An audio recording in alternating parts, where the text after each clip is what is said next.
Bien, bonjour à tous, ou plutôt bonsoir, suivant à quelle heure vous regardez cette vidéo. Je pense que personne, même moi, je s'attendait à voir une vidéo ressortir sur cette chaîne.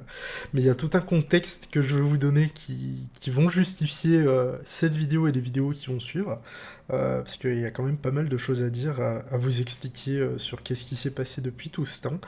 Rappelez-vous, on s'était quitté il y a bientôt 2 ans maintenant sur un arc. J'aime bien ce terme arc parce que ça définit un peu une série d'épisodes qui se conclut et qui mène à un autre, ce qui colle tout à fait au cas dans lequel j'étais. Un arc du coup macOS où j'avais installé dans un premier temps un Hackintosh sur mon PC fixe, où j'en étais assez content d'ailleurs, qui fonctionnait assez bien et qui avait ses limites, hein, bien sûr, au niveau du gaming. Chose qui m'avait fait recontextualiser à l'époque une sortie de tout ce mindset-là. Enfin, je voulais plus trop jouer aux jeux vidéo, c'était plus forcément ce qui m'intéressait à ce moment-là.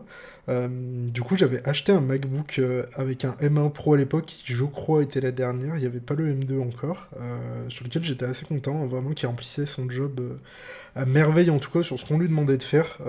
Pas du tout sur la partie gaming, chose sur laquelle je me suis volontairement écarté et je me suis matrixé tout seul dans ce cas d'usage qui au final me correspondait pas.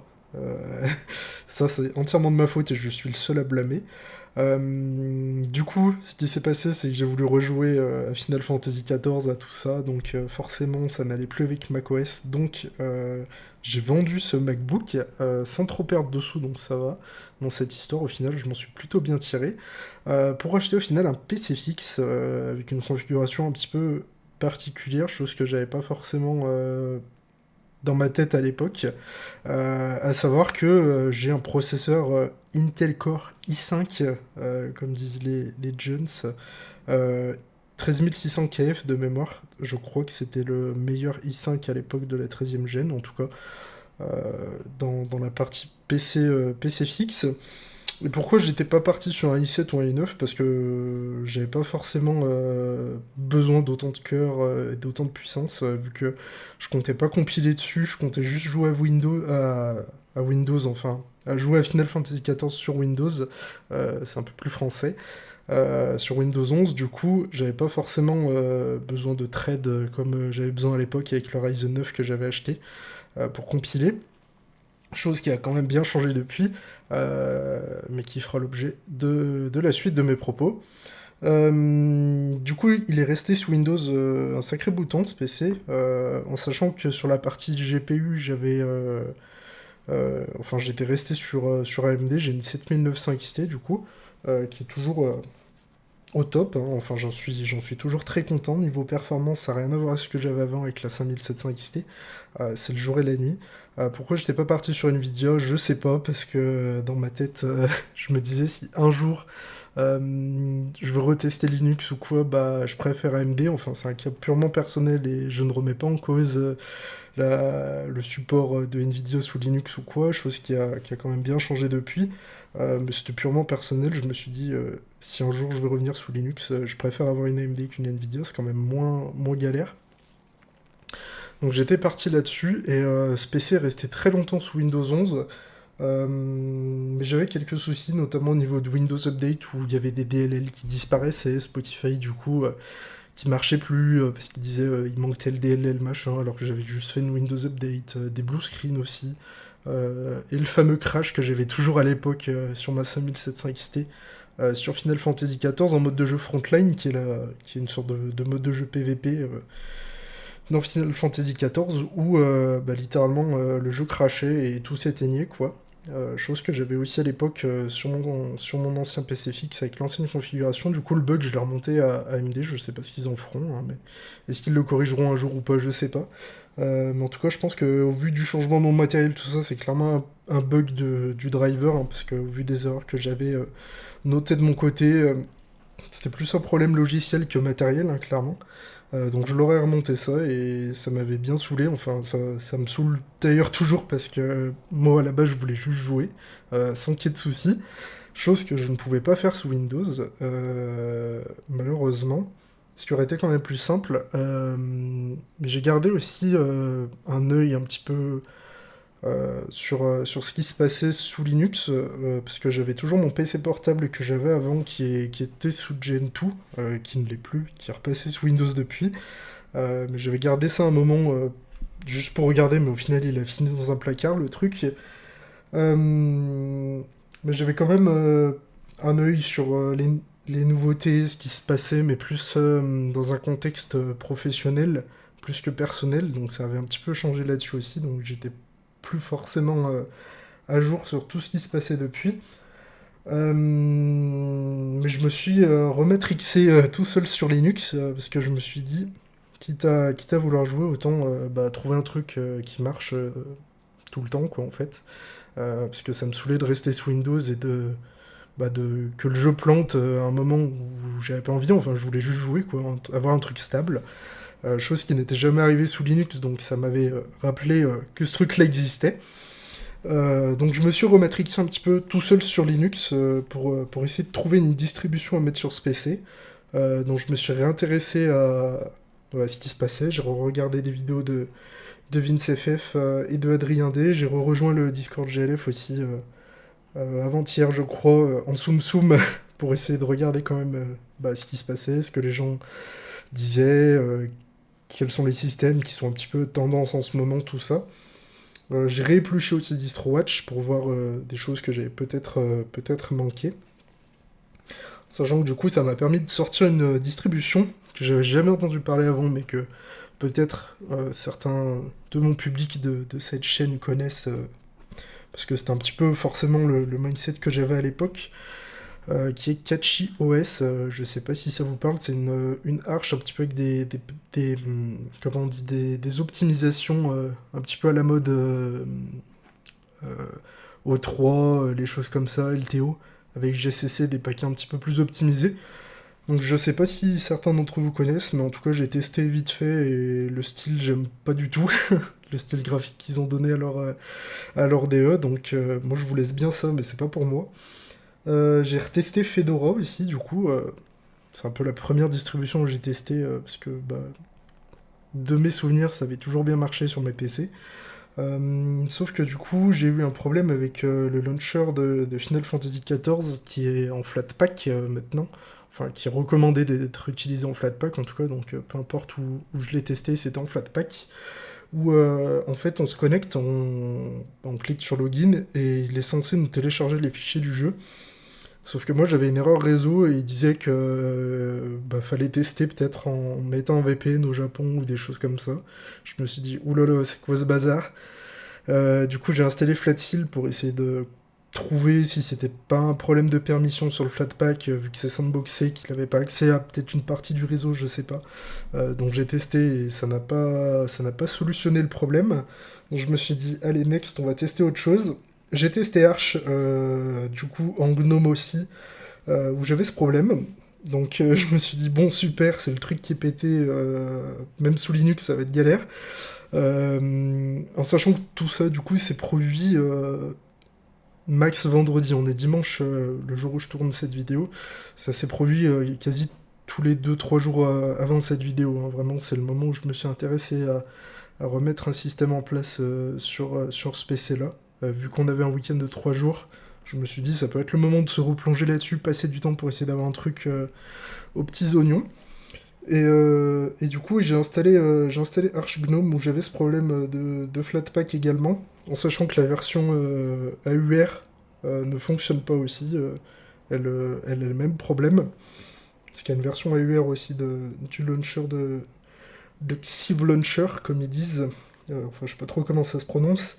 Mais fait étonnant aussi, c'est pile au moment où j'ai installé Arch que je vois des petites news popper d'histoires de failles de la librairie XZ, dont Adrien D a fait une très bonne vidéo que je vous conseille d'aller voir, qui explique tous les éléments de cette faille, qui utilise en gros, pour résumer, je vais peut-être dire des bêtises, mais un process de système D pour s'introduire dans la partie OpenSSH des ordinateurs qui ont cette version-là. Donc c'est une faille un petit peu liée à système D, donc je me suis dit tiens, intéressant. Et aussi, sur cette arche, j'avais Gnome Shell qui bug parfois en se déconnectant tout seul. C'est-à-dire que la session se ferme, je suis obligé de re-rentrer le mot de passe pour me reconnecter, alors qu'il n'y a pas de raison apparente. Donc voilà. Donc la feuille de système D m'a un petit peu refroidi sur tous les systèmes système D, hein. Vous connaissez mon matrixage pour les choses un petit peu éphémères comme ça qui égrènent ma curiosité. Je me suis dit, bon, quitte à choisir un truc, autant que ça soit un machin OpenRC, Runny, toutes les choses comme ça. Donc j'ai testé Gen2 en KDE pour essayer de voir quel était l'état des choses aussi, que c'était une saveur un petit peu... J'aime bien le terme saveur parce que c'est un peu les choses que je connais déjà qui ont différentes variantes. Donc ouais, une version KDE de Gen2 où j'avais un problème parce que vous le voyez à l'écran, je sais pas si vous vous en rappelez, mais à l'époque j'avais un moniteur HP 27 pouces en 2560 par 1440, donc qui n'était pas en widescreen, quoi. Et chose que j'ai racheté aussi avec mon nouveau PC, c'est un nouvel écran principal, un Yamaha G Master, que je vous dise la référence. Et c'est un 34 pouces, donc qui est quand même vraiment vraiment balèze. Et c'est un 3560 par 1440, hein, donc c'est vraiment assez sympa comme écran, j'en suis très très content. Et le truc, c'est qu'avec un aussi grand écran, KDE en fait des problèmes de netteté. Je sais pas si certains d'entre vous sont peut-être concernés par ce problème-là aussi, où les polices sont vraiment floues, et les contours des fenêtres aussi, il y a des petits bugs d'anti-aliasing, donc c'est vraiment pas agréable à l'œil, et ça se voit vraiment beaucoup beaucoup, quoi. Donc c'est quelque chose qui m'a un peu refroidi. Gen2 KDE, ça s'est arrêté là-dessus, sur ce problème de netteté qui m'embête quand même pas mal, parce que moi je veux juste un truc joli qui marche, mais qui est quand même joli surtout, qui soit utilisable de manière ergonomique, en sachant que ça ne détériore en rien la qualité du système, hein, mais c'est juste que je pense il y a un paramètre qui doit pas être remonté correctement. J'ai testé par contre Arch KDE 6, vu que Gen2 était encore en KDE 5, je crois en 5.27.11, si je dis pas de bêtises. Arch, par contre, a la dernière version, qui a le même problème d'anti-aliasing et de police flow. Enfin, vraiment, sur les grands écrans, c'est assez affreux. Je me suis dit, par contre, je sais pas si certains d'entre vous sont déjà passés à KDE 6, mais pour moi, c'est ce que Windows 11 est à Windows 10. C'est littéralement un thème différent. En gros, on a juste la barre en bas qui devient flottante quand il n'y a aucune fenêtre à l'écran. Je me suis dit, bon, ok.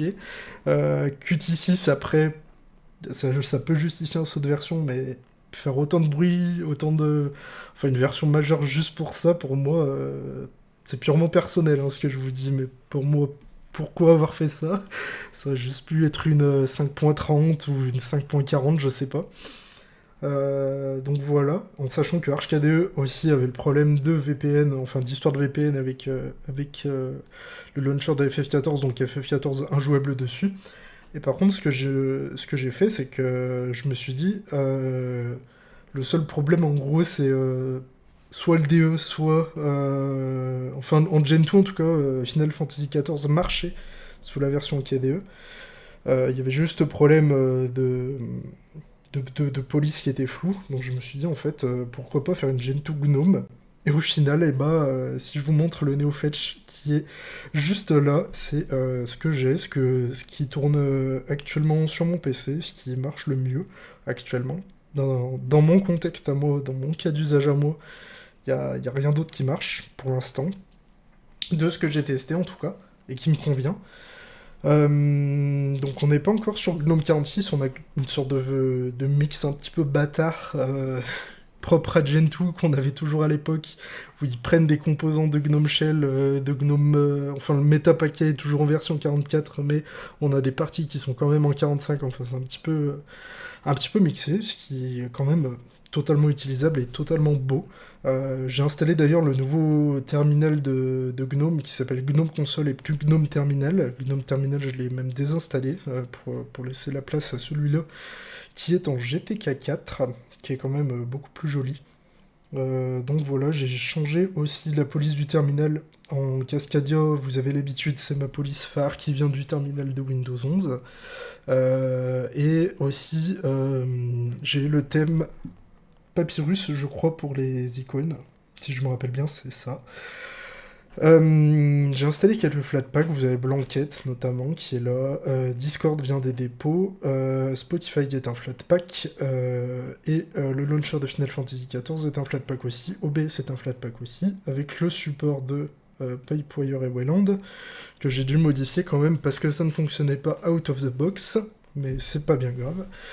Et au niveau de la compilation, j'ai 20 cœurs sur ce i5, enfin c'est 20 cœurs, vous savez que la répartition un petit peu bizarre d'Intel avec les corps efficientes, les corps écologiques là, ou économiques, je sais plus trop quoi, mais bon ça marche quand même, donc je mets 8 minutes pour compiler Firefox, donc ça reste dans ce que j'avais un petit peu à l'époque avec le Threadripper, donc par rapport à ça j'ai pas trop de soucis, et le jeu tourne sans problème, en tout cas de ce que j'ai testé pour l'instant. Je vais peut-être essayer avec d'autres jeux, j'ai Skyrim notamment sur Steam que je pourrais tester, voir si tout est ok. Et on a le noyau aussi 6621 qui est je crois le LTS de la branche 6.6, enfin en tout cas le plus récent qu'on a à ce jour. Donc voilà, c'était pour vous montrer un petit peu qu'est-ce qui m'avait amené à pourquoi utiliser Gentoo encore et toujours à l'heure d'aujourd'hui. En sachant que du coup, comme je vous l'ai expliqué, c'est un petit peu le seul truc qui marche pour moi à l'heure actuelle. Donc voilà. Et par rapport au futur de la chaîne aussi, et aussi au passé, parce que j'ai vu qu'il y a quand même pas mal de choses qui ont évolué de ce côté-là, je souhaite vous remercier également pour le retour que vous avez fait, le nombre de vues aussi incroyable sur toutes les vidéos LFS que j'ai faites. Je m'attendais pas à avoir un retour un jour autant, enfin aussi élevé sur ce genre de vidéos qui sont quand même un public assez niche hein, quand même, LFS, c'est pas rien. La vidéo de la plus vue de la chaîne par contre a changé, je crois que c'est Debian 11 XFCE, en sachant que c'est une vidéo que j'avais fait un petit peu à l'arrache à l'époque, ce qui est quand même assez incroyable pour une vidéo de 4 minutes d'avoir fait autant de vues. Donc voilà, merci à vous pour avoir fait le nécessaire sur, sur toutes ces vidéos-là. C'est un petit peu la cause de mon retour aussi, parce que je pense que certains attendent peut-être une vidéo sur telle ou telle chose. N'hésitez pas d'ailleurs à me le faire savoir en commentaire si vous voulez que je traite une distribution, un sujet, pourquoi pas. En commentaire, je me ferai un plaisir d'y lire et d'y répondre, et pourquoi pas d'en faire une vidéo suivant vos idées. Donc voilà, et par rapport au futur de la chaîne, j'ai prévu quand même quelques vidéos de tests de distribution, mais ça risque d'être plutôt en machine virtuelle, je pense. Va falloir que je configure toute la partie hyperviseur que j'avais sur mon PC. Je sais pas si je vais passer sur LibVirt ou sur GnomeBox encore, je sais pas du tout. Je vais tester les deux, je pense, et puis on verra lequel est le plus optimal pour ce que je veux faire, ou peut-être VirtualBox aussi. Donc voilà, en tout cas, merci à vous d'être là, merci à vous de vous être abonnés aussi pendant cette absence, malgré qu'il n'y ait pas de vidéo qui soit sortie. J'attends vos retours avec impatience, et puis on se retrouve très vite pour une prochaine vidéo.